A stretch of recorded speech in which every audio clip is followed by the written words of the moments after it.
নিজেকে পণ্য বানিয়ে কাজ করতে চান না জনপ্রিয় অভিনেত্রী শায়লা সাথী।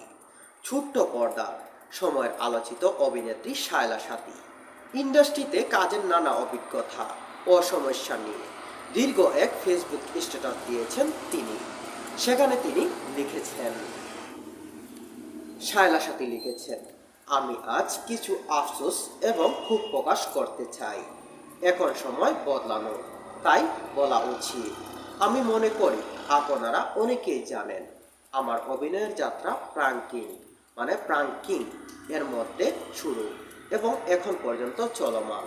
তবে আমি শুধু প্রাঙ্কিং এর সাথে কাজ করি, এর বাইরে ভালো কোনো কাজ করছি না।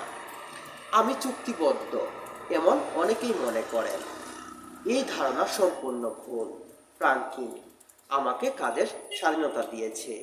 আরও 3 বছর আগে আমি সবার সঙ্গে কাজ করতে চাই, তবু আমি কেন করছি না বা পারছি না?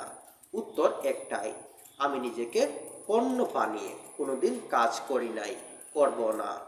তাই তিনি আরও লিখেন, আমি এই 2 থেকে 3 বছর ধরে চেষ্টা করে যাচ্ছি শুধু বাইরে সুন্দর গল্প নিয়ে ভালো আর্টিস্টদের সঙ্গে কাজ করতে পারি নাই। যতটুকু সম্মানের সঙ্গে করতে পেরেছি আপনারা দেখেছেন করেছি আমি। আমার কো আর্টিস্ট এবং ডিরেক্টর সবাই আমাকে সম্মান দিয়েছে, স্নেহ করেছে। আমাকে বড় বড় কাজ করতে যেতে যেসব বাধা ফেস করতে হয়েছে, এগুলো নিয়ে এখন বলতে চাই। আমি